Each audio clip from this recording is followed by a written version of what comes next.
Welcome to the X Project Podcast. This is a podcast of the X Project Substack.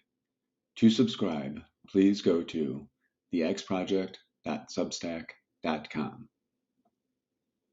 Energy Transition Crisis, a summary of the 8-part docuseries by Eric Townsend. Article number 21, published January 3rd, 2023. In this article, the X Project will answer these questions. Section 1, why this topic now and who is the producer? Sections 2 through 9, what is the summary and top takeaway from each of the 8 episodes? Episode 1, the need for energy transition. Episode 2, a master plan to achieve clean energy transition. Episode 3, the coming global energy crisis. Episode 4, deep geothermal renewable energy. Episode 5, the case for and against nuclear power. Episode 6, advanced nuclear energy technology. Episode 7, small modular nuclear reactors. And Episode 8, my 6-point plan for energy transition. And then finally, in Section 10, what does the X Project guy have to say, and why should you care? Section 1, why this topic now, and who is the producer? The X Project generally tries to avoid political topics or political angles to topics it covers, focusing instead on the pragmatic realities of math and physics to inform and guide our views and decisions. The X Project is not naive in thinking that mathematical and physical realities are not without differences in opinions or controversy. After all, reality is perceived by the eyes of the beholder. So first, who is the producer of this series? Eric Townsend is a retired software entrepreneur, 1998, and retired hedge fund manager, 2018, who is best known today as the founder and host of the popular podcast Macro Voices, launched in 2016, that targets professional finance, high net worth, and other sophisticated investors who desire financial content at a level of sophistication and complexity above what the retail investment-focused podcasts on the internet presently offer. You can find a more detailed biography of Eric on his website at the link posted in the article. The X Project guy has been listening to Eric weekly for many years and finds Eric similarly focused on the pragmatic realities of math and physics. That said, the X Project humbly requests that everyone keep an open mind, knowing that this topic is dangerously close to being one of the most polarizing topics besides the upcoming presidential election. A big reason for this topic now is also why energy is one of the top 10 focus topics for the X Project. At the most basic and foundational level, as one of our favorite Substack authors, Doomberg, says, energy is life. He means that virtually every aspect of our physical standard of living depends on energy. Or, as Lynn Alden, another top influencer of the X Project, said in a recent Macro Voices podcast, economic development comes down to 2 key variables: more energy and using that energy more efficiently. Let's look at a few charts that inspired the X Project to include energy as a focus in its mission. First is this chart that was floating around X/Twitter that makes an obvious point that most people probably miss. It is a chart of electricity and income per capita for all countries. On the lower left, we have countries like Burundi, Somalia, Sierra Leone as the countries with the lowest GDP per capita and the lowest electricity consumption. All the way at the other end, in the upper right, we have countries like Norway, the United States, and Ireland that have both high electricity consumption and high GDP per capita, with the highlighted point on the chart being that there is no such thing as a low energy rich country. The second is this chart that was also floating around X Twitter and is believed to have originated from an NPR story back in 2013. And it shows energy consumption per capita, US energy consumption per capita from 1790 to 2011.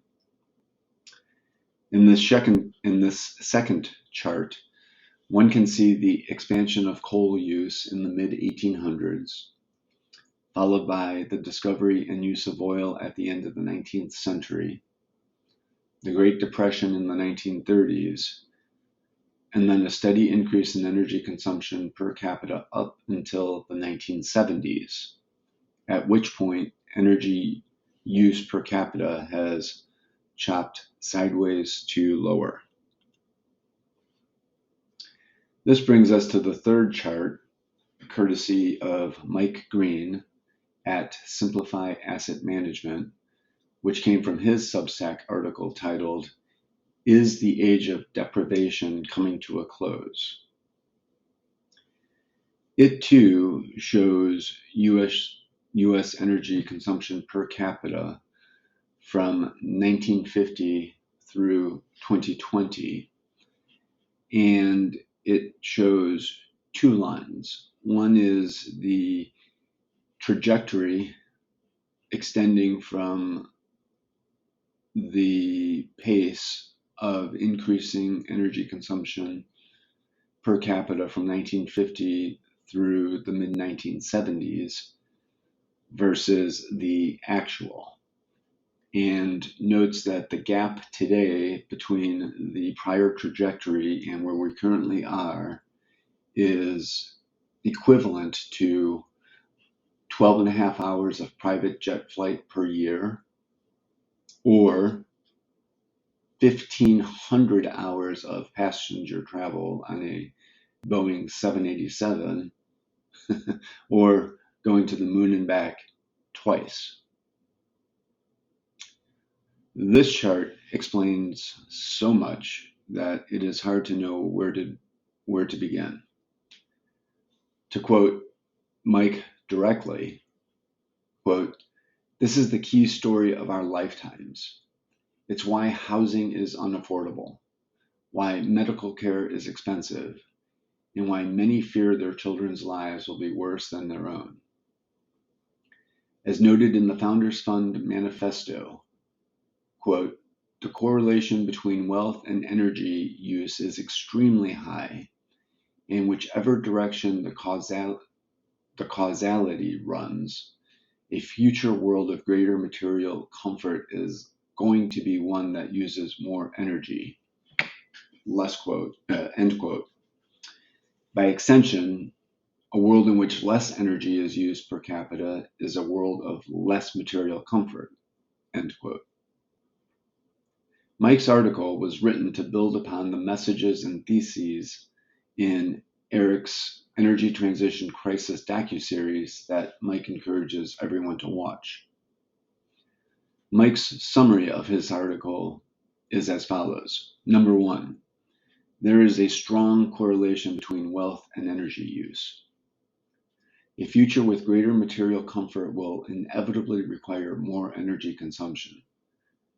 The slow progress in developing more efficient energy sources has hampered economic development, while conventional fossil fuel, solar, and wind cannot provide for the transition. Number two, A critique of current energy solutions. Policy in the energy sector focuses on creating products that are marginally better than existing ones rather than making revolutionary improvements. This approach has led to the stagnation of true innovation in the energy field, as seen in the limited progress with alternative energy sources like solar and wind. Number 3, nuclear is the solution. Improved living standards require increased energy consumption. Nuclear power offers significantly higher energy density, essential for future advancements in various sectors, including agriculture, water management, recycling, transportation, and computing. And number 4, nuclear is inevitable. This transition is viewed as inevitable due to the vast potential of nuclear power compared to traditional sources. The current political and societal reluctance to embrace nuclear energy requires a more informed public dialogue on energy solutions. And the risk for America is that others do it first. So, back to the question of why this article now. Because a nuclear energy renaissance is just starting, and nuclear energy and uranium stocks have recently started moving higher. Nothing being written here should be considered investment advice. Still, as you think about your investment allocations for 2024, you may want to do further research or discuss with your financial advisor the merits of investing in nuclear energy and uranium stocks, one of the X Project's 10 investment themes to which it subscribes. Section 2. What are the summary and main takeaways from Episode 1, The Need for Energy Transition? Episode 1 outlines the urgent need to shift from fossil fuels to cleaner energy sources. The main takeaways are, first, challenges of energy transition. The episode highlights humanity's immense challenge in transitioning from fossil fuels, which account for over 85% of our energy supply, to cleaner alternatives. Despite the known risks of climate change and the finite nature of fossil fuels, progress has been limited, with wind and solar energy providing less than 2% of our needs. The episode criticizes political rhetoric and policies, arguing that they offer false hope and are not realistic or sufficient to achieve the necessary transition within the proposed timeframes. Second, economic and environmental implications. The first episode underscores the economic and environmental implications of the energy transition, emphasizing the extensive mining required for electric vehicle batteries and the potential inflation resulting from current policies.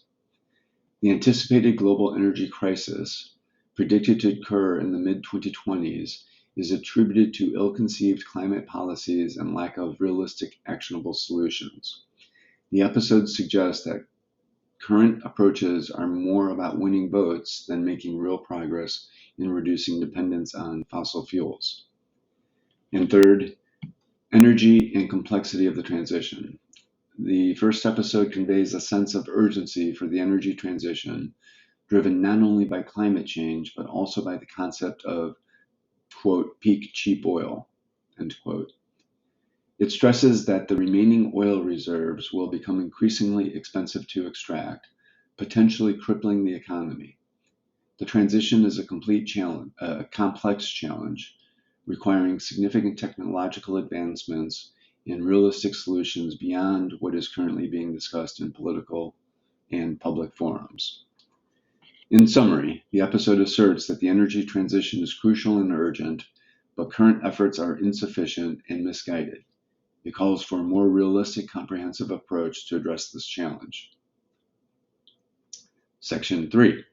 What are the summary and main takeaways from Episode 2, A Master Plan to Achieve Clean Energy Transition? The second episode delves into the complex process of transitioning from fossil fuels to clean energy, emphasizing the inadequacy of current political approaches and the need for a comprehensive plan. The main takeaways are: first, challenges of fossil fuel replacement. The episode begins by outlining the current energy landscape, where most baseload electricity is generated by coal-burning power plants, supplemented by natural gas, hydro, wind, and solar for intermittent demand. The majority of vehicles use internal combustion engines fueled by oil derivatives. The proposed solution involves replacing these engines with electric motors and batteries. But this alone does not eliminate carbon emissions, as the electricity for these vehicles often comes from fossil fuel burning power plants.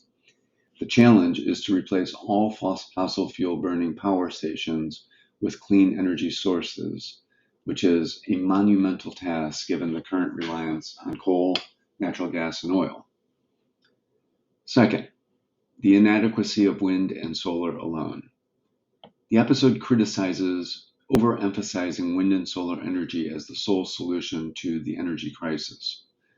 While acknowledging the importance of these renewable sources, it points out their limitations due to the intermittency and the massive scale required to meet current energy demands.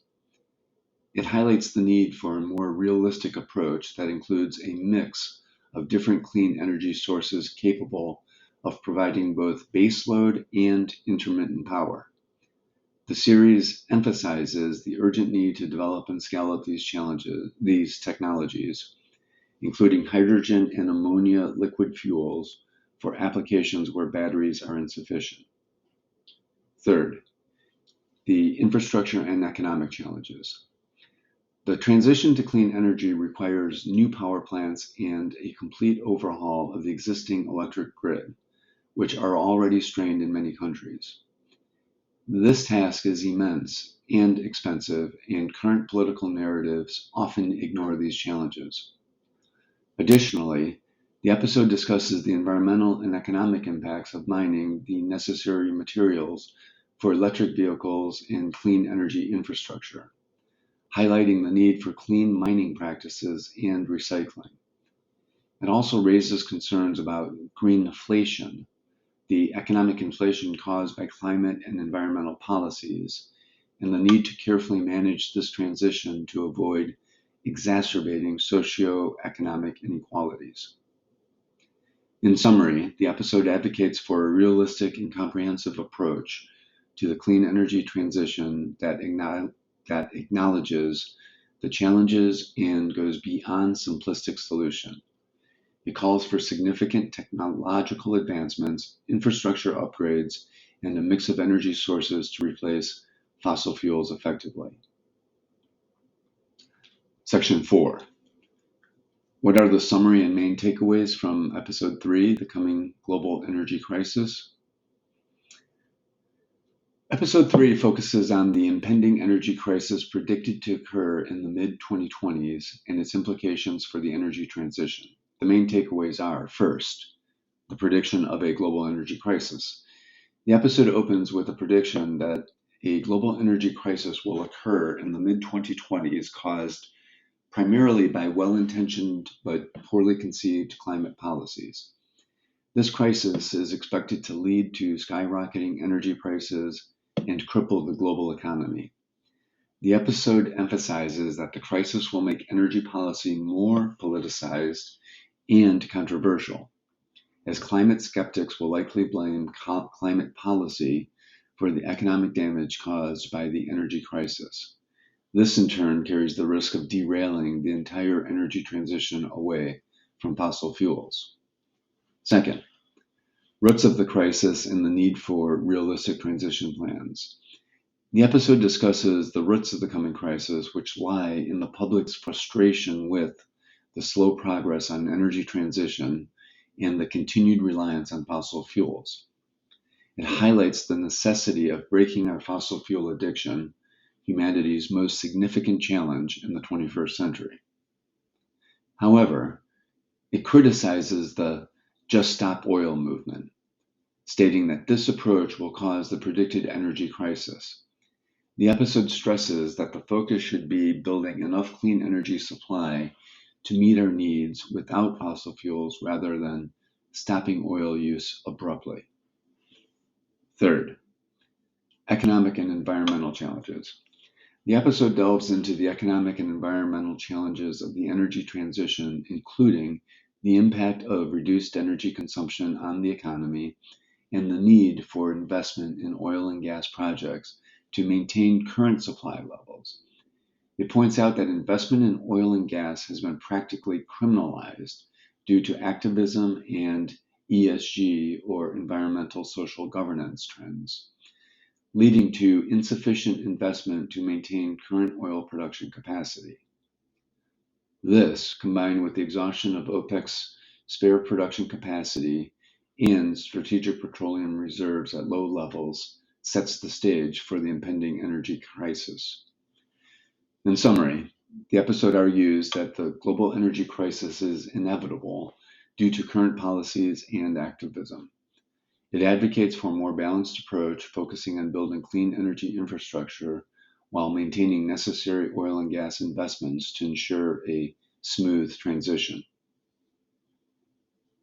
Section 5. What are the summary and main takeaways from Episode 4, GEEP, Geothermal Renewable Energy? The fourth episode explores geothermal energy's potential in the energy transition context. The main takeaways are: first, geothermal energy's potential and current limitations.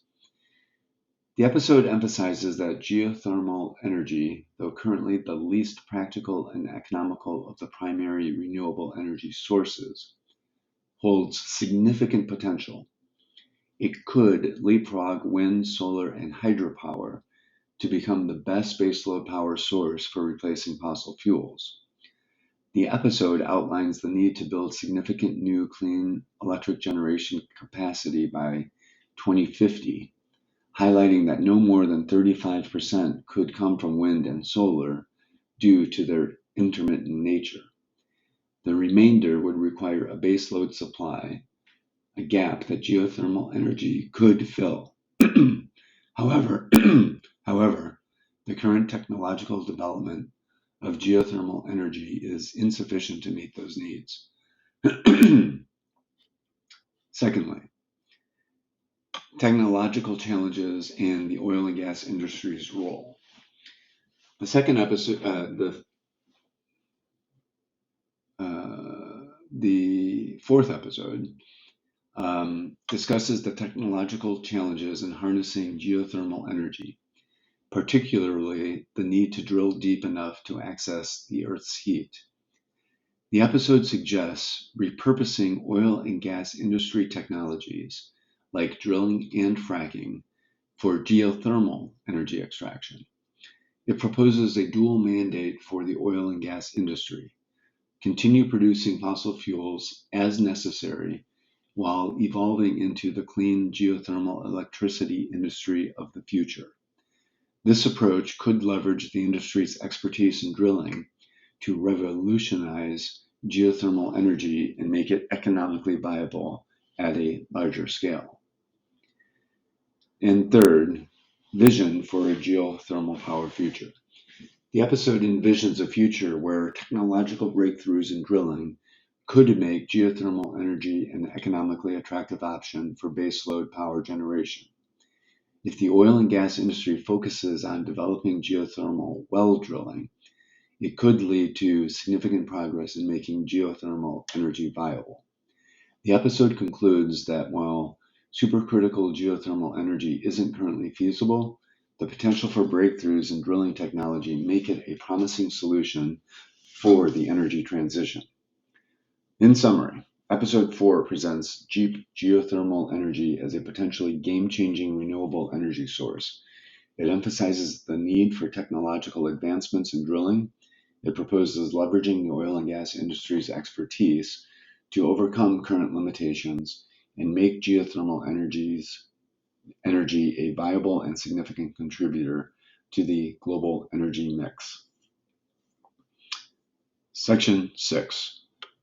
What are the summary and main takeaways from Episode 5, the case for and against nuclear power?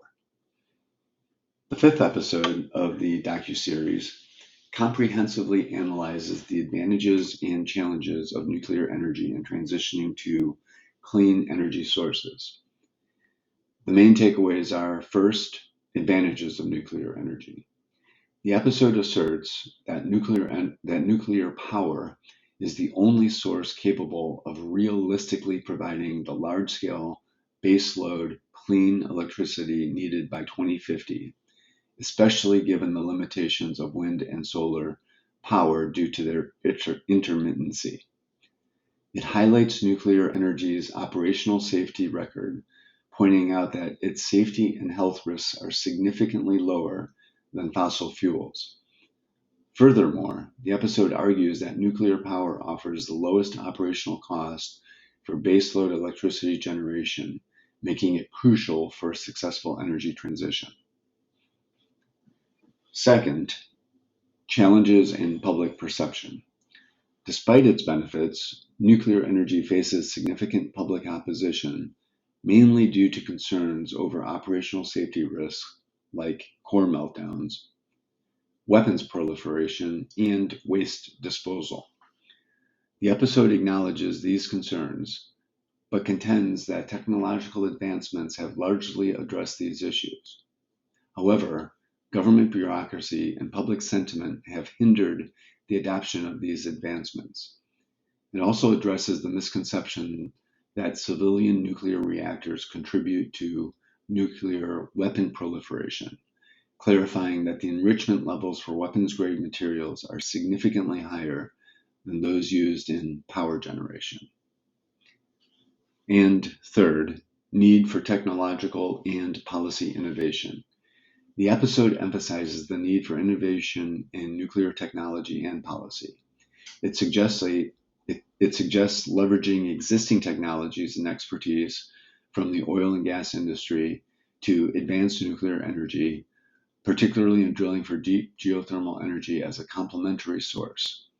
The narrative also criticizes the current approach to nuclear waste management, advocating for recycling spent fuel, a practice successfully implemented in countries like France. In summary, Episode 5 portrays nuclear power as a vital component of energy transition, offering a detailed critique of the common objections while advocating for the adoption of advanced nuclear technologies and better policy frameworks. The episode underscores the need for a balanced, informed approach to nuclear energy, considering its potential to significantly contribute to meeting global clean energy goals. Section 7. What are the summary and main takeaways from Episode 6, Advanced Nuclear Energy Technology? Episode 6 of the docuseries delves into the potential and challenges of advanced nuclear technologies in energy transition. The main takeaways are: first, advanced nuclear technologies. The episode begins by emphasizing the inherent safety of nuclear power, despite public perception shaped by accidents like Fukushima. It reveals that advanced nuclear technologies capable of preventing such accidents were developed decades ago, but have not been commercialized due to government inaction and political favoritism. The episode highlights molten salt reactors, invented in the 1960s, which operate at higher temperatures without pressurization, thus eliminating the risk of meltdown and hydrogen explosions inherent in water-cooled reactors. Second, molten salt reactors and breeder reactors. The episode focuses on the benefits of molten salt reactors, which dissolve uranium fuel in the coolant, eliminating the risk of core meltdown. It also discusses breeder reactors, which produce more fissile nuclear fuel than they consume, addressing the issue of nuclear waste and fuel efficiency. The episode presents these technologies as significant advancements in nuclear power, capable of transforming the energy sector and mitigating risks associated with traditional nuclear reactors. And third, political and regulatory challenges. The episode criticizes the U.S. government's handling of these technologies, alleging corruption and favoritism in the 1970s led to the shelving of safer reactor designs like the molten salt reactor in favor of other projects. This neglect is contrasted with recent initiatives in other countries, particularly China, to develop thorium-fueled molten salt reactors. The episode concludes by stressing the need for the US to catch up in developing and commercializing these advanced nuclear technologies, which could play a crucial role in a sustainable energy future. In summary, Episode 6 presents advanced nuclear technologies, particularly molten salt and breeder reactors, as transformative solutions for the energy sector. It emphasizes their safety, efficiency, and potential to address nuclear waste and proliferation issues while critiquing the political and regulatory hindrances that have delayed their development and commercialization. Section 8. What are the summary and main takeaways from Episode 7, Small Modular Nuclear Reactors? The 7th episode discusses the role and potential of small modular reactors, or SMRs, in the global energy transition. The main takeaways are, first, advantages of SMRs in nuclear energy. The episode addresses the public's negative perception of nuclear energy, largely due to past accidents and concerns over safety, waste disposal, and cost. It argues that nuclear power is the safest form of baseload power generation and that many perceived problems have been solved technologically. The episode introduces the small modular reactors to solve the cost and schedule overruns common in large-scale nuclear projects. SMRs can be manufactured in factories with high quality control, making them more economical and efficient. This method is compared to the assembly line production of automobiles and aircraft, suggesting a similar approach for SMRs. The second takeaway, technological background and global context. The episode explains that SMRs are not new, citing their use in nuclear submarines since the 1950s. However, the potential for civilian use has been largely untapped. The episode warns of the geopolitical implications of falling behind in SMR technology, particularly highlighting China's progress in the field. It stresses the importance of SMRs in solving the upcoming global energy crisis and the need for the US and other nations to advance in this technology to maintain global energy and economic leadership. The third takeaway, challenges and future vision for SMRs. The episode highlights the challenges facing the development and commercialization of SMRs, including regulatory hurdles and the need for significant capital investment. It contrasts different approaches to SMR development, from conservative designs aiming for quick market entry to more innovative designs incorporating advanced technologies. The episode concludes with a call for a comprehensive energy plan to integrate SMRs with other forms of renewable energy, emphasizing the urgency of developing this technology to meet global energy needs and security. In summary, Episode 7 underscores the importance of small modular nuclear reactors in the energy transition, highlighting their economic and safety advantages, the need for global leadership in their development, and the urgency of integrating them into a broader energy strategy. Section 9. What are the summary and main takeaways from Episode 8, my 6-point plan for energy transition? Episode 8 presents a comprehensive action plan for transitioning to clean energy and achieving net zero climate goals by 2050. The main takeaways are, first, the importance of unity and public awareness. The episode emphasizes the need for collective action and better public understanding of energy transition issues. It criticizes the politicization of energy transition, urging people to resist divisive political tactics and understand the issues beyond political rhetoric. The episode argues for a united approach where climate change believers and skeptics recognize the importance of transitioning away from fossil fuels, not just for environmental reasons, but also for economic stability, given the inevitable rise in energy costs due to diminishing oil reserves. Second takeaway, critique of current activism and the necessity of alternative energy sources. The episode criticizes current climate activism strategies, particularly the focus on halting oil and gas investments, which ironically hinders the energy transition. The episode proposes that the real objective should be to aggressively build a sufficient supply of clean energy, emphasizing that fossil fuels will naturally phase out once viable alternatives are in place. It highlights the importance of developing diverse clean energy sources, including nuclear power, to meet vast energy needs. And the third takeaway is the 6-point action plan for energy transition. The episode lays out a 6-point plan, including 1, encouraging the development of all clean energy sources, 2, revising the approach to wind and solar energy by avoiding reliance on batteries competing with vehicle batteries, 3, promoting awareness and development of deep geothermal energy, 4, increasing public awareness about the real challenges versus perceived risks of nuclear energy, 5, advocating for the development of small modular nuclear reactors, and 6, ending partisan politics in energy policy.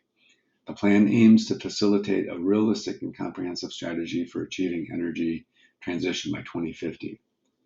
In summary, Episode 8 advocates for a unified, informed approach to energy transition, critiquing current activism strategies, and proposing a multifaceted action plan that includes diverse clean energy sources, public awareness, and the cessation of divisive political tactics. Section 10. What does the X Project guy have to say about why you should care? The X Project believes that the realities of physics will ultimately prevail over politics, and indeed think that that is already happening with the nuclear renaissance underway. Aside from the investment opportunities this renaissance presents, you should care more generally about energy because, 1, the increasing availability of cheap energy is the most significant factor for economic development and improving living standards.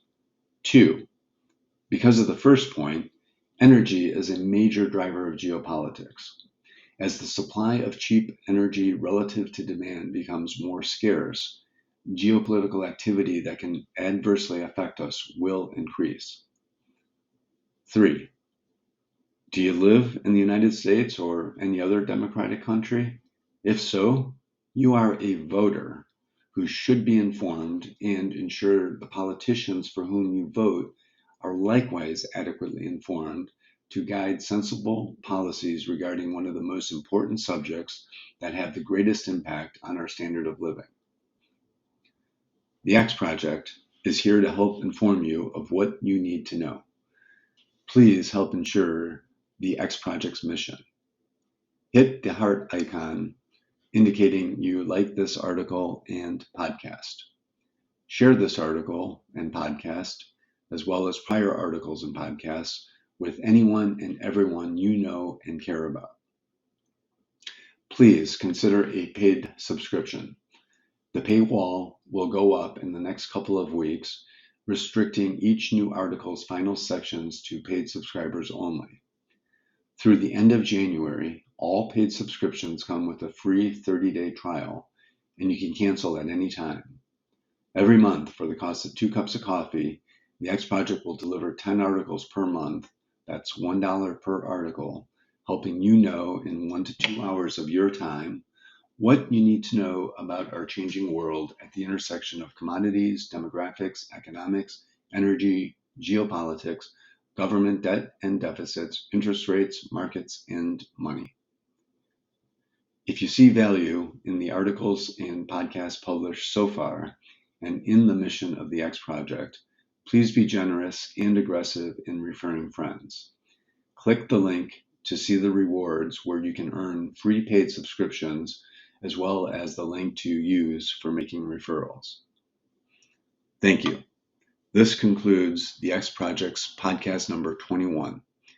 Please subscribe to the X Project Substack at thexproject.substack.com.